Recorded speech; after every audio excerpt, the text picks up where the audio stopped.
What if they just say, all right, we've had our Harden run. I mean, if you're talking blow it up, are you talking blow it up? We've had our Harden run. The Lakers were up by almost 25 points on the Houston Rockets. And in the interest of full disclosure, we have delayed the recording of this because the Rockets decided to start playing there at the end and went on this ridiculous 17-2 run. Next thing we know, it's like it went from a 23-point game to a 8-point game to like a 5-point game. And it got competitive there at the end. It did. It got competitive, but who cares? It was an abysmal defensive effort from this Houston team from the jump. What does it matter that when the Lakers are like, this is over, we're going to take it easy, that Houston suddenly started trying their last gasp for air, their last chance? So what? They blew an opportunity in this series by playing what I think is really one of their worst defensive games of their entire postseason. And you can't, of course, underrate the loss of Daniel House with him being out for whatever weird reasons there are for having the person in their hotel room. But bottom line is for the Rockets, this is a bad defensive effort. And then on the offensive end of the floor, James Harden getting double teamed, Russell Westbrook not able to make the defense pay, nobody else able to make plays off the dribble because all they can do is shoot spot up threes. And Harden never moves off ball, which is maybe his fault or D'Antoni's fault or both their faults. I don't know. I don't care.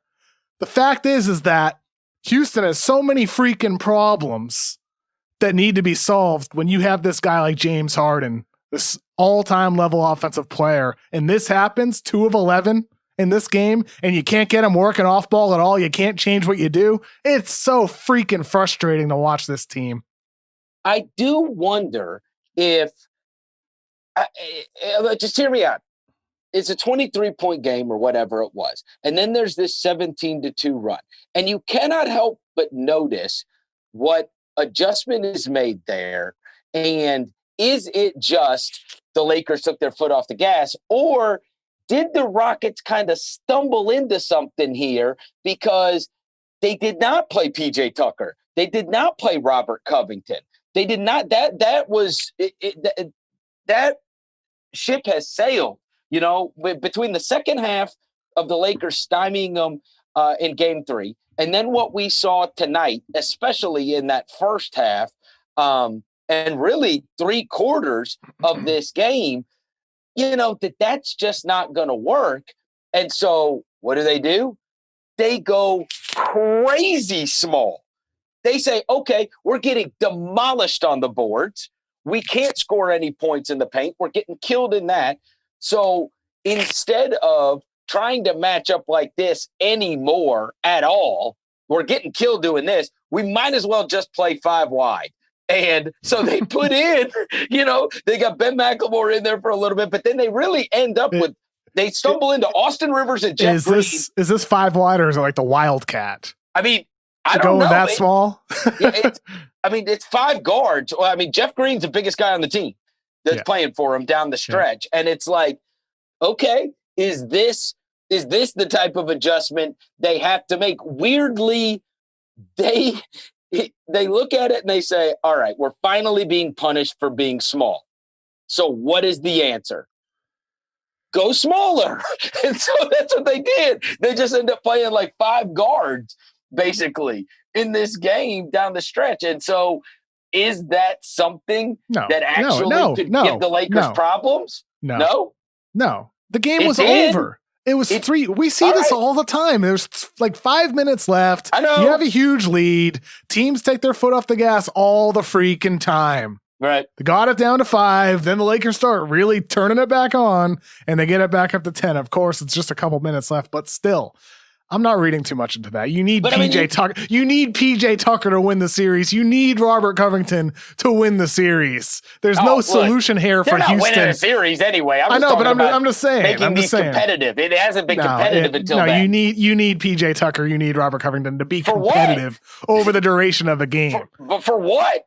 That's what I'm saying. I'm shocked. I am utterly shocked you didn't take the opportunity when I was just hating on James Harden to be like, I told you so. This is who he is. I mean, this is not new. So you're the guy saying now, old news. I told you. I mean, look, he's 2 for 11. I mean, yeah, but what? No. I just want to point this out. And watching LeBron just hit layups past him, like the whole game. This week for the restart, we made our video about Russell Westbrook, and one of the sections in that video was about how with Russ this year in Houston, 21% of his assists have come out of the pick and roll. It was double last year with OKC. 42% of his assists came out of the pick and roll. And I made the point how, maybe that's one reason it feels like his passing is worse, because what he was best at was pick and roll playmaking. You got rid of Clint Capella, your only big man who could set screens, roll hard to the rim like Steven Adams did for years in OKC. And then you also have James Harden. The way you use him is you have him stand there half court, like you have hated on him for before, like many people have. Houston does that. D'Antoni's own words, he says it's like to create a 4-on-4 for everybody else and to rest Harden. You don't want Harden moving off ball and getting tired. I get that over the duration of the regular season. I don't understand it on a night like this when the Lakers are pressuring you, trying to get the ball out of your hands, trying to make others make plays off the dribble. When Harden was a guy in OKC, was one of the league's best, most efficient, most lethal scorers off of screens, off of handoffs, off of cuts, just like he was his first 2 years in Houston before he's turned into an all-time great offensive player. It took taking that away from him to make him an all-timer in the regular season. It took that for him to be great in the postseason, but there's these situations like tonight where I'm like, boy, it would be really nice to see a screen action for James Harden to get him the ball easy. Boy, it would be nice to see him spotting up in the corner when Russ is running a high pick and roll and you have Harden cutting to the lane. Boy, it would have been nice to see that. And if you're Daryl Morey, you got to be looking at this team like, you know what? We need more variety to take advantage of this player we have. And Harden and Westbrook, assuming you keep him moving forward, it's got to change. Because, you have your points about Harden. Some of them, I agree with. Some of them I don't. But one thing I think we do definitely agree on is the fact he can't continue being the same guy that we've seen over the years. There needs to be more variety from him for them to reach the level that they can and probably should. Well, here's one of the big issues. And especially when we're watching all these other really good basketball, there's a lot of good teams right now, which are, you see Kawhi Leonard averaging 29 points a game, and he is doing that within a team concept, right? That whole Houston team is built around that guy. So He has to be great. There is no choice. The whole thing is him.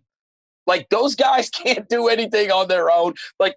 That's the whole basis of it. And so what happens? Just to interject there, it's amazing seeing these Houston players that are so used to catching the ball and shooting it, getting run off the line and having to make a decision. This is not something that they're used to doing or comfortable doing at all. No, he creates everything. And so what happens when he's not scoring? I mean, he averaged, he's a leading scorer. Yeah. And if he's not scoring, he's setting everybody else up.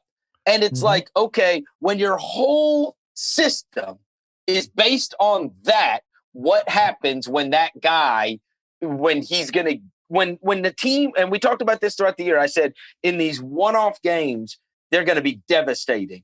But when somebody gets to plan for them for 7 games, they're going to figure out, okay, here's what we need to do in order to exploit this. And, Oklahoma City, I thought did a good job with it, honestly. He did not kill them, especially in those last couple of games. But with the Lakers, you have seen, because, look, and you've chronicled this, and this is on the coach, and this is on Harden, whoever you want to put it on. It's on everybody.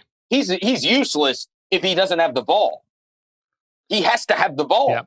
Or else nobody throws it to him and he makes a basket. He never cuts to the basket to go get a layup. He never grabs an offensive rebound. It's a misuse of his talents. Like I said, he was one of the league's best.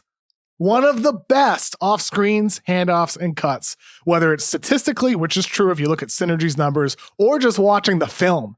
He's a guy off ball who is so good at using his body to create space, at slightly bumping defenders to generate room, using pivots and fakes to get to the basket. One of the best off ball, just like he is on ball with the ball in his hands. We see it with his footwork and his ability to create space with the ball.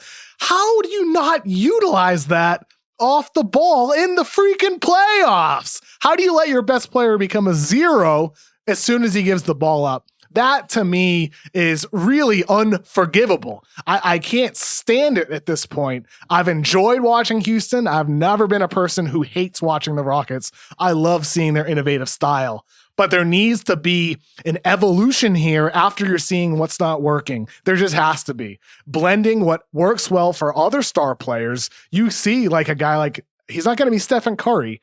There is no Stephen Curry besides Steph. But can't you take a little bit of what he does with the off-ball movement? Steph gives up the ball, and he is immediately a threat.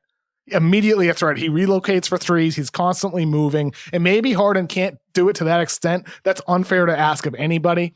But take a little bit of that to make him more than a one-dimensional on-ball scorer when he has that in his game. We've seen it before. That to me is the number one thing I'm looking at Houston this offseason, assuming they lose the series down 3-1, they might as well have lost already. They're not coming back and winning 3 in a row versus the Lakers. Not against LeBron James and Anthony Davis. Houston this offseason, they got to be thinking, how can we unleash Harden off ball to make him a more dynamic threat in the biggest games of the season? Not just the regular season, the biggest games of the season in the playoffs. That's the number one thing. And whether that's making big moves in a trade, dealing Westbrook, or whether it's keeping Westbrook and finding more guys who can create off the dribble, or whether it's finding a cheaper center who can set on ball screens for you, a guy who's cheaper than Clint Capella, making around $17 million a year, or whether it's changing the coach. Mike D'Antoni's contract is up, and there's belief around the league he won't be back. There's only one thing you haven't mentioned changing. Daryl? Harden? What if they just say, all right, we've had our Harden run? I mean, if you're talking to blow it up, are you talking blow it up? We've had our Harden run. So what are we going to do? The guy led the league in scoring. We've gotten to the very, precipice of this. We got to a game 7 against the Warriors, whatever. And so we've had our Harden run. I wrote this last week that if Houston doesn't figure it out, they're the next team to blow it up.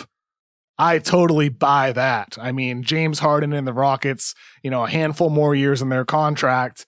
It's not the time yet, though, to detonate what you have here. You don't trade an all-time level player who's really at the peak of his career right now. That would be pure stupidity. But in a year or in a year and a half, then you're getting to the point where, the contract is closer and closer to coming up.